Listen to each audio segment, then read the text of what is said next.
Bienvenidos a Ciencia 360, el programa que toma tus preguntas en serio sobre ciencia y teología. Les habla Efraín Velázquez, profesor de Arqueología y Periodo Bíblico para el Seminario Teológico Adventista Interamericano. Y en esta ocasión nosotros vamos a hablar acerca de esas preguntas perenniales que tenemos acerca de los orígenes. Siempre nos hemos preguntado acerca de cómo llegamos aquí.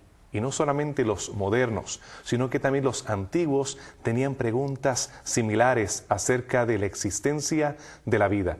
Y tengo la oportunidad de tener nuevamente con nosotros para una segunda parte sobre este interesante tema al doctor Jorge Torreblanca, también profesor del Seminario Teológico Adventista Interamericano.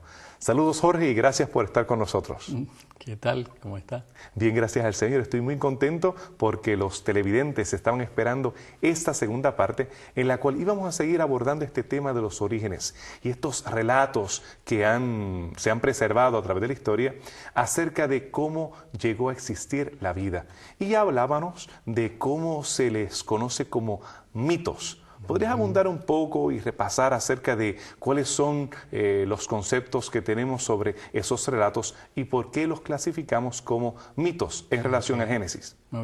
Habíamos quedado que el mito no era básicamente una mentira, una fantasía, sino que en su definición técnica era un relato, una narración que contaba acerca de los orígenes, pero abundando sobre 4 detalles principales.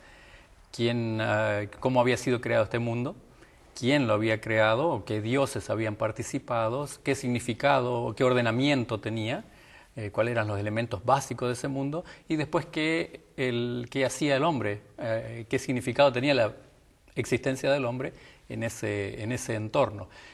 De esa manera contestábamos la primera pregunta, o la pregunta principal, si el Génesis es como un relato de los otros relatos igual, pues contestábamos que sí en principio, pero después hacia el final llegábamos a relativizar ese sí con no por causa del contenido mismo de los que teníamos en los relatos. Sí, que vimos en ese caso de Centroamérica, ¿no? Sí, y el Caribe. Y el Caribe. Y tal vez algunos de nuestros televidentes se asustaron cuando tú dijiste sí, es un mito.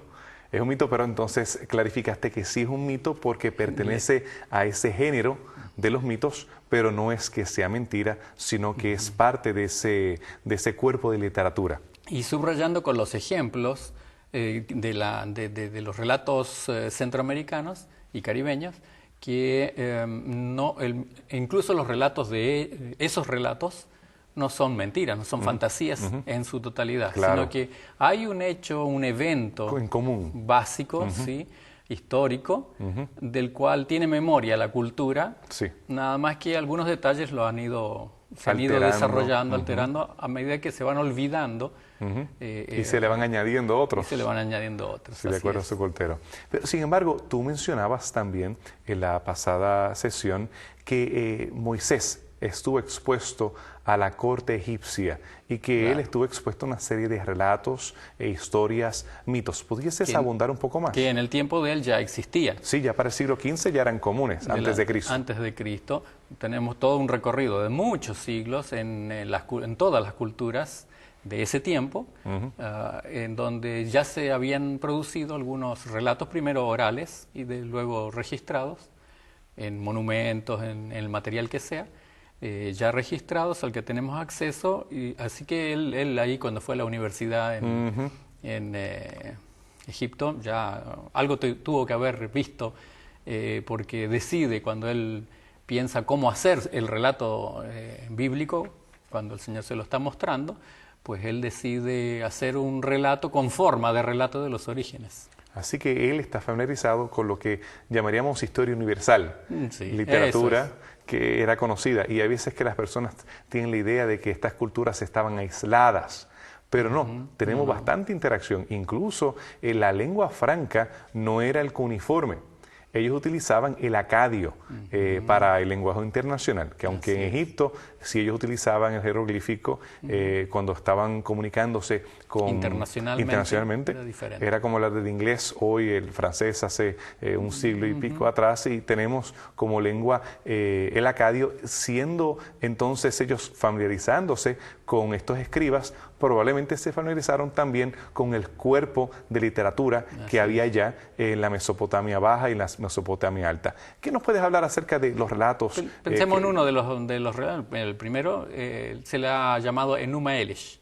Es un relato del siglo VII antes de Cristo, es decir, bastante tardío, pero que es copia de uno más antiguo, que a su vez refleja hasta el segundo milenio, en el origen de los sumerios. Se le llama Enuma Elish por las dos primeras palabras con que comienza. Allá en lo alto.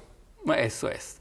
Porque empieza el relato de la creación haciendo referencia a lo mismo que el relato creación bíblico dice, porque contesta las mismas preguntas. Sí, las mismas inquietudes son las que ellos están tratando de responder. Incluso hay el mismo líquido, el mismo agua. Nada más que en el relato bíblico Dios está antes que el agua. Y en el relato mesopotámico está primero el agua, y del agua se van a juntar y van a nacer los dioses, sí, que van a seguir creando. Claro, y sin embargo, aunque sí nosotros podemos notar ese elemento en común que tienen del agua, también tenemos que destronar esa noción de que Tiamat, cuando la relacionan con la palabra para tohu, o para hablar acerca de abismo, no hay ninguna conexión etimológica, a pesar de que algunos eruditos presentes durante el siglo XIX y algunos todavía en los libros de texto que lo siguen repitiendo, aparecen todavía, es un mito.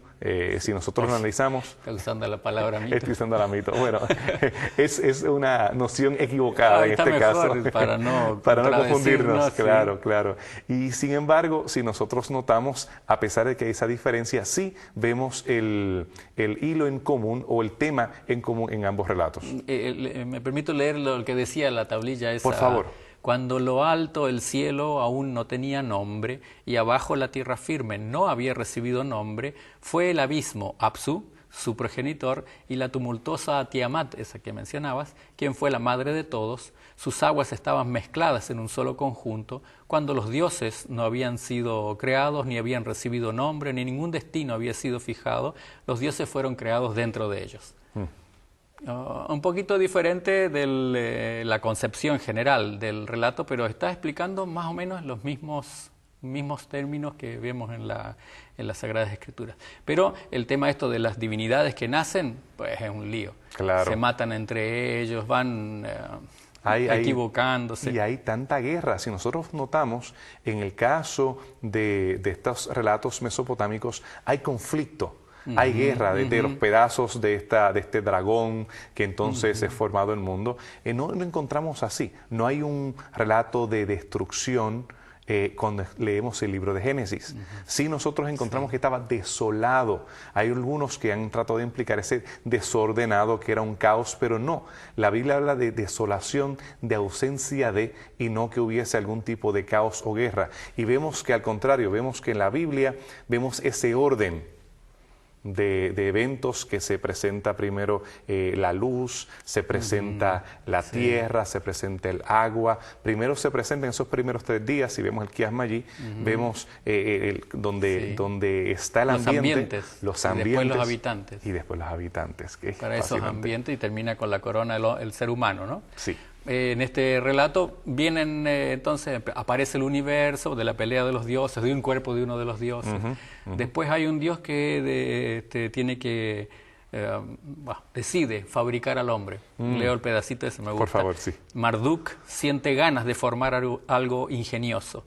Quiero coagular la sangre y hacer que sea hueso. Quiero elegir el Lulyu, así que se llame hombre, así es la palabra que usa. Quiero formar al Lulyu hombre. Que ellos se encarguen de la tarea de los dioses y que estos descansen. El ser humano ahora preparado para otra cosa. El propósito. Claro, no es una imagen divina que se refleja en el ser humano y que se le da la posibilidad de desarrollarse, sino los dioses tenían una tarea y que no la quieren hacer, forman al ser humano, ingeniosamente dice, ¿no? Forman al ser humano y para que haga la tarea que ellos tenían que realizar. Ese es notable, esos elementos que tú has destacado, el origen, el propósito y en los materiales. Vemos que los materiales que se utilizan son en algunas ocasiones sangre, en otras ocasiones hay diferentes elementos, otra vez saliva, semen, pedazos de alfarería, pero no realmente polvo. Cuando se habla de barro es diferente acerca y el polvo es diferente, porque no es esa la palabra que se utiliza en hebreo para referirse al origen del hombre. Rescatando entonces lo que veníamos trayendo como idea, la memoria cultural tiene registrado algo así que el ser humano de algún polvo sale. De algo sale, de algún origen. De material de la tierra. Sí. Pero ya no se acuerda de cómo era la cultura al apartarse del original, de la versión original, o aquella protoversión. En el recorrido de tantos siglos, pues se descompuso el teléfono y entonces aparecen estas alternativas. Exactamente, exactamente. Siendo aquellas personas que tenemos una cosmovisión bíblica, viendo entonces en la revelación que se retoma la versión original y no esa versión del teléfono quebrado que entonces ya no estaba clara. Eso es lo que queremos subrayar al considerar estas otras versiones. O sea, el texto bíblico tiene la misma forma al darnos explicación de las mismas cosas. Sin embargo, la manera como lo presenta es tan diferente, la calidad del Dios es tan distinta, la creación tan ordenada, el ser humano tan desarrollado para que se desarrolle plenamente. Ahí está la diferencia en cuanto a calidad del relato de Moisés a los demás relatos. Es como para contraponer, decíamos, un antimito, ¿no? Claro. En la forma de mito, pero totalmente contrario para esas ideas que habían venido distorsionándose, pues se puedan desarrollar. Indudablemente es un tipo de polémica, porque en vez de darle la gloria a los astros, como usualmente se ponían al sol y a la luna como parte también de estos Génesis, ni siquiera son mencionados por nombre, ni siquiera durante el primer día se menciona la luz, y cuando más adelante se habla acerca de la luz mayor y la luz menor, no se usa Shemesh, no se está utilizando los nombres que están relacionados a estos cultos paganos. También vemos esa serenidad que hay.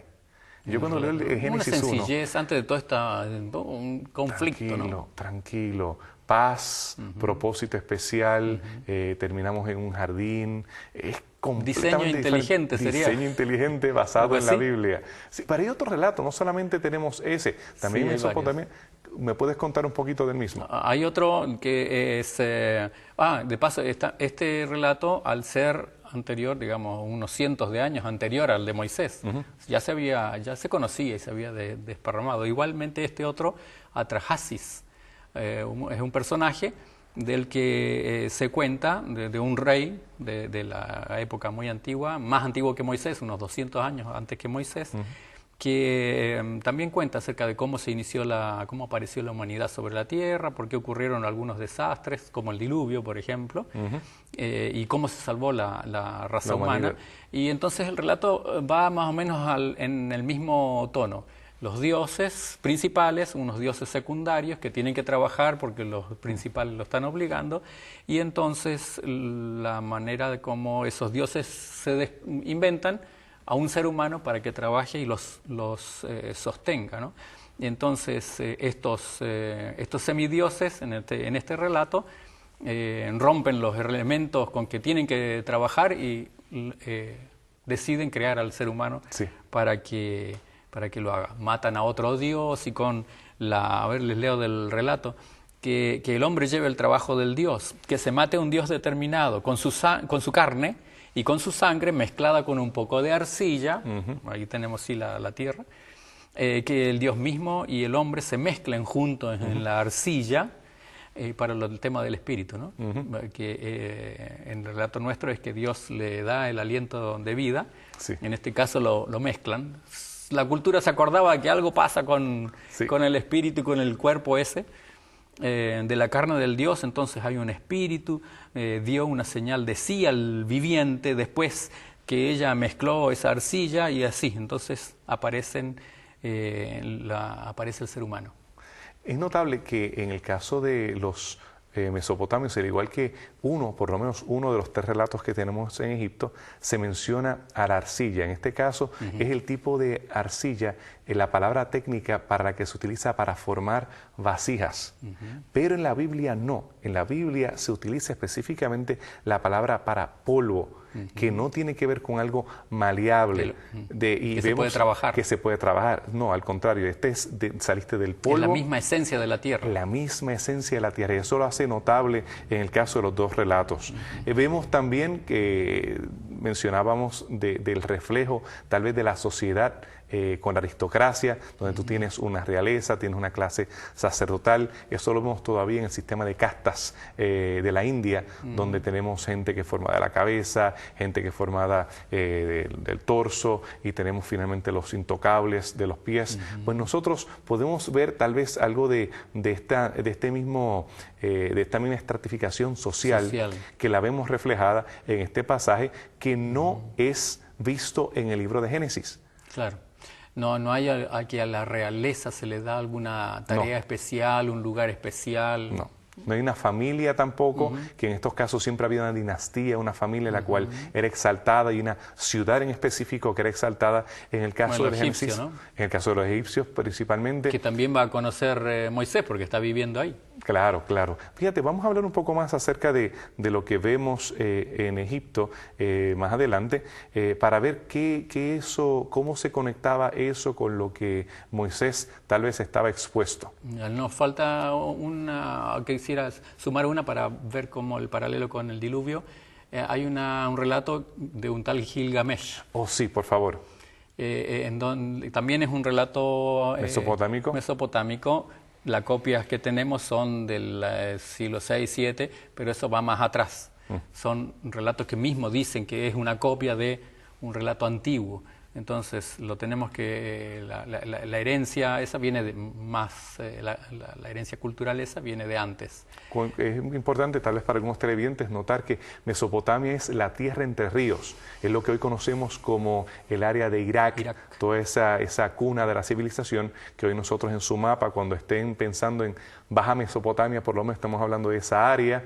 Cuando hablamos de Alta, ya nos vamos acercando un poco al área de lo que hoy se conoce como Siria. Pero básicamente esa es el área del cual hemos estado hablando. Entonces, debajo de Siria está la tierra santa, vamos a decir así, y debajo de la tierra santa, Egipto. Así que eso es parte de todo, una fértil creciente. Si ustedes lo miran como una luna, estamos hablando de esa fértil creciente, que en el medio tenemos partes desérticas, pero sí, cuando hablamos acerca de esa luna, estamos hablando de mucha prosperidad. Muy bien. Este relato provendría de antes de Abraham todavía. Antes de Abraham. ¿No? 2700 antes de Cristo, una cosa así, más o menos. Sí. No se puede decir bien la serie, pero la cosa es que este ser humano anda preocupado porque ya tuvo un conocimiento de un problema grande, un amigo se muere y él no quiere pasar por esto, quiere ser inmortal. Entonces, a ver cómo recupero la inmortalidad. Y entonces le van a recomendar un camino, pero que no hay camino, que hay que pasar ciertos peligros y todo para ir hasta ese lugar, porque es un lugar de aguas muy profundas, entonces no se puede cruzar. Pero hay una manera de cruzarlo y van a ser las aventuras de esta persona, y le dijeron que vaya y busque unas hierbas, o sea, hay un árbol, hay algo que conseguir, sí, unas hojas, y entonces de ahí va a conseguir, una vez que las consigue inmortalidad. Y entonces, para cruzar ese lugar, pues, un barco. Y un barco tan y tan semejante al arca que conocemos de las Sagradas Escrituras. Era también un barco grande, tenía una ventana, tenía una puerta. Cuando suceden las cosas, el diluvio que le toca atravesar no es un diluvio tan extenso como el bíblico. ¿Más local? Los días son diferentes, son 6 días nada más, con sus noches, pero la manera de la fraseología es casi igualito que el relato bíblico. al final del diluvio manda tres pájaros también desde la ventana. Dos vuelven y el último no vuelve. No son los mismos pájaros que en el relato bíblico, pero son 3 pájaros que son los que se mandan. Y uno no vuelve. Y entonces baja y hace un sacrificio, ofrece un sacrificio cuando termina para agradecer. Y entonces, bueno, le conceden la inmortalidad que andaba buscando en este nuevo comienzo, ¿no? Lo interesante son las diferencias, porque muchas veces, especialmente desde el siglo XIX, se enfatiza las similitudes. Sí, que como que se ha copiado Moisés de aquello. Pero ahí vemos la diferencia. En este caso, los dioses deciden matar a los humanos porque están haciendo mucho ruido. Sí. Así que tenemos que el propósito es totalmente diferente. Los crearon para que hicieran el trabajo, pero resulta que cuando están trabajando hacen mucha bulla. Y entonces ya se ponen nerviosos, no pueden dormir y hay que matarlos. Y le dicen a él que se quede en secreto. Sí, también. A diferencia que Noé, que le dicen que sea evangelista, proclamar, y es un mensaje de salvación. Ahí está. También nosotros podemos notar que en el caso de esta épica, nosotros vemos que él tiene un propósito de redimir la tierra. Para mejorar la tierra. Así que vemos unas marcadas diferencias. Sí, los dioses no quieren que el ser humano sea inmortal. Esa es la otra. ¿No? Que tenga vida eterna. Que tenga vida eterna, que en vez de tener que el propósito original que ellos tenían vida eterna y la pierden, en este caso ellos no tienen y la quieren alcanzar. Eso es. Que es completamente diferente a cómo se presenta en la Biblia. Así que esos detalles son vitales para ver la diferencia entre Génesis y este mito. Sí, no es en la forma. El relato está siendo muy paralelo, pero sí es en el fondo. Exactamente. La cosmovisión, el concepto general del relato es bien diferente y una calidad superior de donde lo podamos mirar al relato bíblico. Estamos pensando en este relato bíblico que es tan antiguo como aquellos. O sea, bueno, esos son más antiguos, pero los que hemos visto de Centroamérica, que son posteriores al relato bíblico, tienen la misma estructura y el mismo tipo en general de que estos dioses peleadores y sangrientos y conflictivos con los seres humanos que ellos mismos crean y no les salen bien y van. Antes y después siguen esa misma tónica y en cambio el relato bíblico, que es muy antiguo, pero que estaría en el medio, es totalmente diferente y único. Y único, esa es la particularidad. Nosotros tenemos también el relato de Utnapishtim, que él también habla, es una experiencia similar a la del arca, y también podemos ver esas similitudes notables con las líneas generales, pero como tú has subrayado, los detalles, esos detalles particulares los hacen únicos a estos relatos. Una cosa que me gustó comprobar, porque la arqueología nos ayuda a comprobar, es que se encontró un resto de ese relato en la Tierra Santa. O sea, hay evidencia de esa conexión. Sí, de que hay esa conexión. En Megiddo. Sí, en Megiddo. Y que entonces eso significa que en Egipto tenían el relato también. En Tierra Santa se conocía ese relato, porque era muy antiguo.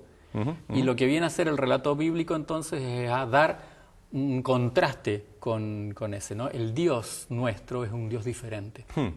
¿Podría ser que entonces todos estos relatos estén conectados a un relato original o esa metanarrativa o ese relato del cual todos ellos copiaron? Claro. Hay un evento que es muy atrás en la historia, ha dado origen a todas estas narrativas de manera paralela. No se necesita andarse copiando unos de otros. Es cierto que en culturas muy cercanas hay relaciones entre sus relatos, pero no hay necesidad de pensar así, sino que de una dispersión cada uno se llevó algo. De ese relato y original. a medida que fue pasando el tiempo, pues fueron perdiendo y le fueron añadiendo cosas para que estuviera armadito igual. ¿Qué me dices de los egipcios? Mencionamos la vez pasada de las ciudades, ¿no? En Heliópolis, una de las principales ciudades, pero muy antiguo. Fíjate cómo es el relato de la creación. En aquel tiempo no existía todavía el cielo ni la tierra, no había hombres y los dioses no habían nacido todavía, ni siquiera existía aún la muerte. Y entonces del agua original sale uno de los dioses, bueno, van a tener muchos nombres de los egipcios, ¿no? Salen los dioses de ese caos o de esa agua original, menciona el agua y menciona eso de desolado y vacío, con otras palabras, pero se menciona. Y entonces, de entre esos dioses aparecen, también crean todo lo demás, ¿no? La tierra y todas las demás situaciones. Las distintas ciudades de Egipto también siguen conservando eso. Y hay un detalle interesante en se va complicando los relatos y la gente misma empieza a decir, está muy complicado. Y como que lo fuerzan a los que están escribiendo o reservando esto culturalmente, y finalmente quedan en las famosas tríadas. 3 dioses principales. Me llama la atención el número, porque fueron muchos otros. Hay de a 8, de a 9, de montones, pero los principales, 3. Siempre 3. Uno que represente la expansión, otro la tierra y los seres humanos, para el origen de los seres humanos, pero son siempre 3. Ese Dios plural del comienzo también vuelve a presentarse, a reflejarse allí. Pues fíjate, Jorge, ¿qué podemos aprender de la lectura comparada de algunos de esos mitos de los orígenes que se han conservado? ¿Cómo pudiésemos resumir esos elementos que tenemos en común? De los elementos en común, no de los diferentes. Que no tenemos que tener miedo a cuando se nos quiera ofender, vamos a poner así, a los que respeten y aprecien el relato bíblico, o que lo quieran despreciar al relato bíblico diciendo es un mito. ¿Qué están diciendo al final de cuentas? A ver, no vayamos más allá. El relato tiene la forma de un mito. Tiene la forma, no hay diferencia. No podemos pretender que el relato del Génesis sea un relato científico. No. Es un o historiografía del siglo moderno. Mira, hay que crear el mundo y todo lo demás solo con 2 páginas. Está medio difícil. No pretende serlo. Es un relato construido al estilo de un relato de los orígenes. Pero el contenido, las diferencias marcan una separación de este relato respecto de lo que las culturas pudieron mantener. Este relato lo hereda una cultura, pero es realmente tan diferente, tan valioso para nosotros. Y tan único. Jorge, realmente te agradezco mucho que le has dado la oportunidad a los televidentes a ser expuestos a este material. Ustedes han visto que no tienen nada que temer cuando hablamos acerca de un mito. Estamos hablando acerca de este género literario, pero vemos en particular el plan de salvación que tenía Dios para cada una de sus criaturas, para redimirnos, para restaurarnos, para devolvernos esa vida eterna que nos había sido quitada. Que Dios te bendiga y que puedas alcanzarla en su nombre.